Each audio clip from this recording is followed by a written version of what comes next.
Todavía recuerdo aquel día en que mis ojos se abrieron por primera vez en la habitación de un hospital en Córdoba. Me rodeaba un silencio extraño, solo interrumpido por el zumbido constante de las máquinas. Nunca antes me había sentido tan perdida. Las voces de los médicos resonaban de manera hueca, como si hablaran detrás de un grueso muro de cristal. Junto a mí estaba mi madre, Karina. Tenía un aspecto agotado. Sus ojos reflejaban cansancio y preocupación. Solo tenía 47 años, pero en ese momento parecía mucho mayor. Amo a mi madre más que a nada en el mundo, y me dolía verla en ese estado. Sin embargo, en aquel entonces, aún no comprendía cuánto había cambiado mi vida. Al principio, sentía un hormigueo desagradable en las piernas y una gran debilidad en todo el cuerpo. Me dijeron que había sufrido un grave accidente de tráfico en la zona de Nueva Córdoba. Recordé que iba en el coche con Tomás. Volvíamos de una fiesta. Estábamos comprometidos y soñábamos con el futuro. Hablaba de nuestra ceremonia de boda. Elegía un restaurante. Bromeaba, como si nada en el mundo pudiera separarnos. Ahora entendía que sus sonrisas y palabras sobre un futuro brillante no eran más que ecos de lo que quería mostrarme cuando todo parecía fácil y luminoso. Me sorprendió lo rápido que, después de lo sucedido, la vida se desmoronó en pedazos. Los médicos y mi madre intentaban no darme demasiados detalles para no herirme aún más. Pero yo misma intuía que una lesión en la columna vertebral podía cambiar mi destino para siempre. Quería creer en lo mejor, pero cuando me quedaba sola, caía en la desesperación. Tomás vino varias veces al hospital. Se veía abatido y se culpaba a sí mismo, ya que, como se descubrió más tarde, aquella noche no estaba en condiciones óptimas para conducir, pero aún así se puso al volante. Sin embargo, ni siquiera su arrepentimiento podía devolverme la tranquilidad. Con el tiempo, noté que sus visitas se hacían menos frecuentes, y el calor y la ternura en su voz se transformaban en una tensa frialdad. El doctor Fernando, especialista en rehabilitación, me convenció de no perder la esperanza. Tenía unos 50 años, muchos años de experiencia a sus espaldas y una voz firme y segura. «Todo es posible, Valentina», decía, «pero nos espera un trabajo arduo». Yo, una chica de 23 años, solo quería volver a ponerme de pie y recuperar mi vida de antes. Así que acepté cualquier procedimiento que me ofrecieran los médicos. Pero mucho más que las inyecciones y las sesiones de fisioterapia, me atormentaban el miedo y la ansiedad. ¿Y si los médicos se equivocaban y yo quedaba para siempre en esta silla especial o postrada en una cama? Hubo un momento en que todo parecía derrumbarse. Tomás solo aparecía esporádicamente. Al principio lo justificaba. Es joven, tiene trabajo, y seguramente tampoco le es fácil ver cómo yo, siempre tan activa, ahora yacía inmóvil y aprendía a mover las piernas de nuevo como un niño que da sus primeros pasos. Pero cuando mis ojos se llenaban de lágrimas, él desaparecía por periodos cada vez más largos. Me dolía especialmente en las noches solitarias en la habitación del hospital en Córdoba. Con el dolor venían los pensamientos de que me estaba convirtiendo en una carga para él. Pero trataba de no pensar en eso, y me aferraba a cada gota de esperanza. Mi madre, Karina, intentaba darme fuerzas. Ella misma había pasado por muchas dificultades en la vida, especialmente después de que mi padre, Alejandro, nos abandonara muchos años atrás. Siempre fue distante conmigo, pero mi madre seguía creyendo que algún día asumiría su responsabilidad como padre. Ahora intentaba compensar toda la falta de su amor, apoyándome día y noche, gastando sus últimos ahorros en mi tratamiento. Veía cómo apenas dormía, cómo temblaba de preocupación cada vez que miraba a los ojos del doctor Fernando cuando le informaba sobre mi estado. «Mamá, no gastes tanto dinero», le pedí un día. «Me duele verte tan agotada». Pero ella solo sonreía y acariciaba mi mano. «Valentina», decía, «tengo solo una hija, y haré todo lo posible para que te pongas de pie». Sus palabras me impulsaban a seguir intentando cada ejercicio que me indicaba el doctor. Además, en algún momento, mamá trajo a la psicóloga Sofía para ayudarme a no derrumbarme emocionalmente, y resultó ser la mejor decisión. Sofía no me daba sermones, simplemente hablaba conmigo como si fuéramos viejas amigas. Le abría mi corazón, confesándole que sentía culpa, tanto ante Tomás como ante mí misma. Sonaba absurdo, pero me parecía que si hubiera insistido en que no condujera esa noche, nada habría sucedido. Y aunque mi razón me decía que no era mi responsabilidad, mi corazón se desgarraba por la culpa y el resentimiento. Sofía me enseñó a lidiar con la tristeza y convertirla en un motor de cambio. «Usa tu dolor para superar tus barreras internas», repetía. Los médicos insistían en que necesitaba una rehabilitación larga. Nadie podía garantizar que algún día volvería a caminar como antes, libre y fuerte. Pero esas sesiones con Sofía transformaban mi manera de ver las cosas. Me sorprendí a mí misma regresando a la habitación y con más determinación realizando los ejercicios de respiración, esforzándome en tensar los músculos de la espalda y siguiendo todas las recomendaciones de fisioterapia. En aquellos días, dentro de mí se encendió una determinación como una llama brillante, capaz de iluminar el pasillo más oscuro. Quería demostrarme a mí misma que era digna de una nueva vida, no de lástima. Sí, tenía miedo, pero el miedo también es un recurso. No permitiría que me dominara. Y así, día tras día, seguí adelante en mi recuperación, aunque con caídas, desesperación y noches de insomnio. Con los meses, el dolor infernal se convirtió en algo soportable, y luego desapareció hasta un punto en el que podía convivir con él. Aunque aún sufría momentos de gran debilidad, sentía que mi alma se preparaba para el siguiente paso: volver a casa. El día del alta, el doctor Fernando fue muy claro. Todavía no puedes relajarte del todo. Te espera una rehabilitación obligatoria en casa. Nada de sobreesfuerzos, pero tampoco puedes dejar los ejercicios. Sin embargo, a pesar de su tono serio, vi en su mirada una aprobación silenciosa. Parecía contento de que no me hubiera sumido en la desesperación. Mi madre también estaba feliz de que volviéramos a nuestro hogar. Está en un conjunto residencial en Córdoba, y sentía que dentro de esas paredes el aire era más cálido y el sol brillaba con más suavidad. Pero una vieja preocupación ensombrecía mi alegría. ¿Dónde había estado Tomás todo este tiempo? Sus llamadas eran cortas y distantes. A veces me preguntaba si tenía a otra mujer. No quería creerlo.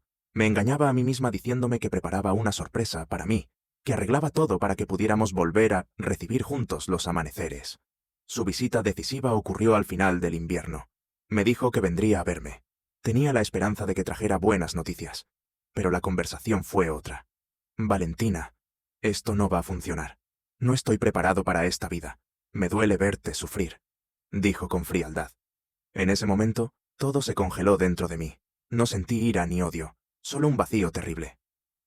Después de su partida, caí en la apatía. Dejé de hacer ejercicios. Mamá volvió a llamar a Sofía. Ella me recordó que nadie haría el trabajo por mí. Una noche entendí que debía despedirme del pasado. Pedí ayuda a mamá y volví a la rehabilitación. Y contra todo pronóstico, mi cuerpo respondió.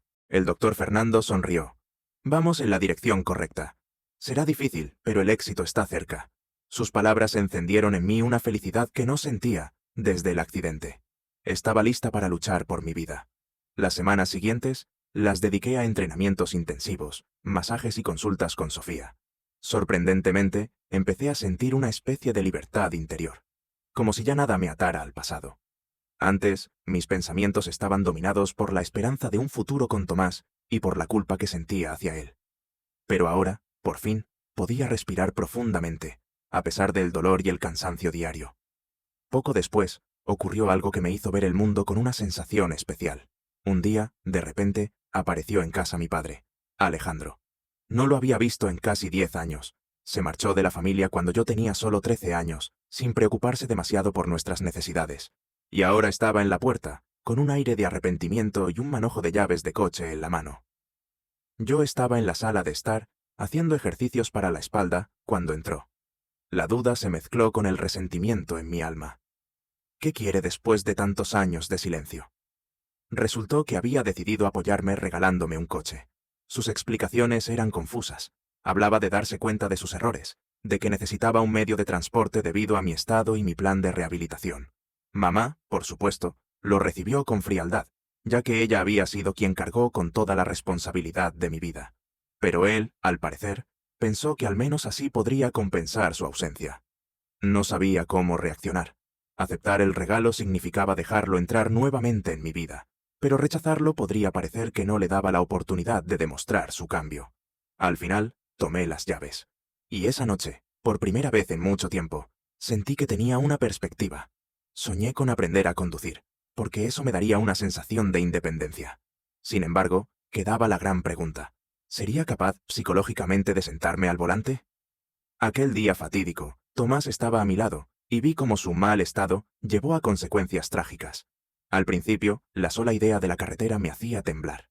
Pero, día a día, paso a paso, me convencí de que el problema no era el coche, sino la elección de cada persona. Y si yo actuaba con responsabilidad, si tomaba cursos de conducción en una autoescuela, podría manejar de manera segura y con confianza. Al final, la fuerza que dirige mi destino soy yo misma, no el miedo a los recuerdos. Cuando llegó el día de intentar dar mis primeros pasos sin muletas, estaba preparada mentalmente. Me paré frente a un gran espejo. Mis piernas temblaban, pero las obligué a soportar mi peso. «Vamos, Valentina», me dije. «Tú puedes». Sentí que se abría dentro de mí un abismo de energía que desconocía. Di varios pasos hacia adelante. Mamá no pudo contener las lágrimas. Cubrió su rostro con las manos y repetía cuánto se sentía orgullosa de mí. Yo también lloré, pero eran lágrimas de alivio y triunfo. «Voy a seguir adelante», repetía mi voz interior. «Voy a lograrlo». Pasaron otros 6 meses antes de que me recuperara por completo. Por supuesto, todavía caminaba con cautela y me cansaba rápidamente, pero mi progreso era innegable. El doctor Fernando elogió mi perseverancia. Sofía señalaba que mis barreras psicológicas comenzaban a desaparecer. Mamá estaba feliz de verme regresar a una vida activa. Pronto decidí que estaba lista, tanto mental como físicamente, para estudiar en la autoescuela. Después de todo, mi padre había puesto el coche a mi nombre, y yo estaba decidida a ser yo quien se sentara al volante. Un día soleado, me encontré inesperadamente con Tomás. Había ido al barrio de Güemes para encontrarme con una amiga. Aparqué el coche, bajé y miré a mi alrededor para localizar el edificio correcto. Entonces noté a un joven que me miraba fijamente desde la distancia. Solo cuando me llamó por mi nombre, me di cuenta de que era Tomás, mi ex prometido. Se veía cansado. Todo en él reflejaba desesperación, como si en los últimos meses no hubiera encontrado su lugar en la vida. Sonreí, pero en mi interior sentí paz. Ya no dependía de su aprobación. No estaba en su poder decidir mi destino. Se acercó y murmuró algo sobre lo feliz que estaba de verme de pie. Le di las gracias y, con calma, le dije que estaba bien. Vi un destello de confusión en sus ojos. Tal vez esperaba reproches, o quería ver mi dolor. Pero yo ya no necesitaba disculpas ni sentía tristeza. El tiempo me había enseñado que perdonar a alguien es más un regalo para uno mismo. Le asentí y corrí hacia la entrada del edificio, sin querer perder ni un segundo más, recordando cómo me dejó sola cuando más lo necesitaba. Poco después, me llamó para intentar iniciar una conversación, contándome lo mucho que me extrañaba y que quería arreglarlo todo. Pero sin dudarlo, corté la conversación. «Lo siento, Tomás, pero ya no tenemos nada de qué hablar. Mi vida sigue adelante, y tú formas parte de mi pasado». Al colgar, respiré con una ligereza inesperada. Antes pensaba que volver a verlo sería una prueba difícil, pero ahora solo me mostró cuánto había crecido espiritualmente durante mi rehabilitación. Continúo con mis clases de conducción en la autoescuela de Córdoba, y eso me da una sensación especial de libertad. Cuando me siento al volante, surge en mi interior una confianza silenciosa de que todo es posible. Algunos me llaman loca.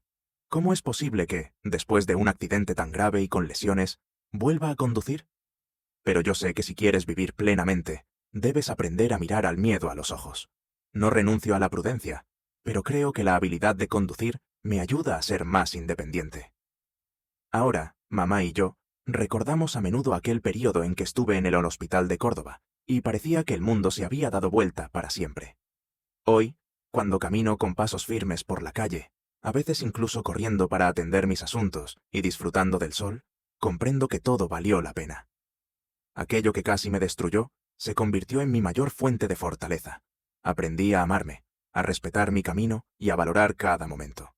Tal vez esta sensación de libertad es lo que me da derecho a considerar que mi historia no es solo una cadena de traumas, pérdidas y traiciones, sino un camino hacia mi propio renacimiento. Y ahora ya no temo los obstáculos, porque aprendí a convertirlos en impulsos. Así fue como encontré mis alas, sin abrirlas para el juicio de los demás, y sin permitir que el miedo volviera a ser el protagonista de mi destino. Comparte tu historia en los comentarios, me encantará leerla.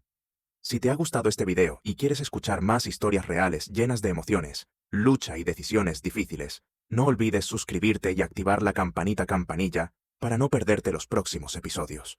Tu apoyo nos ayuda a seguir contando estas historias importantes que merecen ser escuchadas. Nos vemos en el próximo video.